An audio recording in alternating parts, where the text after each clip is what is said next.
tartufi e studiamo sotto un gas, come si dice a Napoli. Vedi?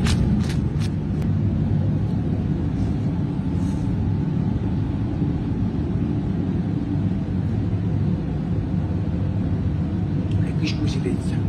Buongiorno, a Napoli si fanno i spaghetti a olive e chiapparine, però io faccio rivisitati con tartufi, olive, capperi, prezzemolo, aglio, olio, sale, pomodori e spaghetti a mucino.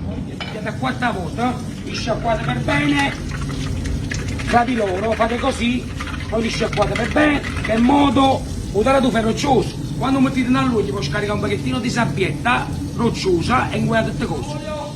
Aglio, olive nere e capperi salati.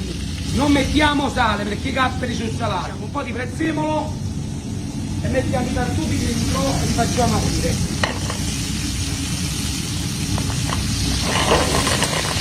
Vedete, alziamo i tartufi a una alla volta per non farli seccare, vedete come sono belli pieni i tartufi. Aggiungiamo i pomodorini, mettiamo un pochettino d'acqua di cottura sopra, ok, e mettiamo il coperchio.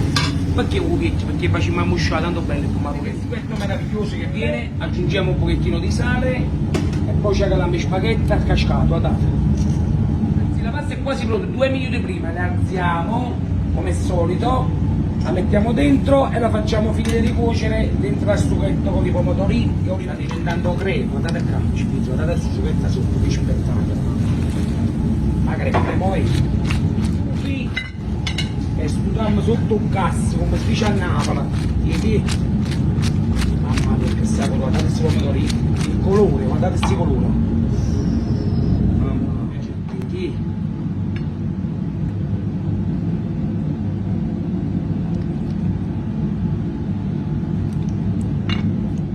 Non da mai mancato produsina a cascare, mamma mia bella, mamma mia che piatto, è uno spettacolo.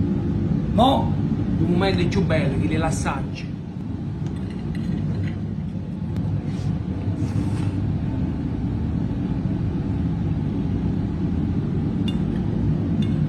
Abbiamo un tartufo e un'oliva. Mamma mia.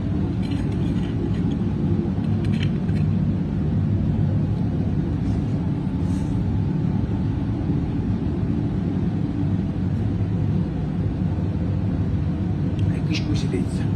Voglio un bacio e poi aspettiamo la prossima puntata. Bacio a cascata.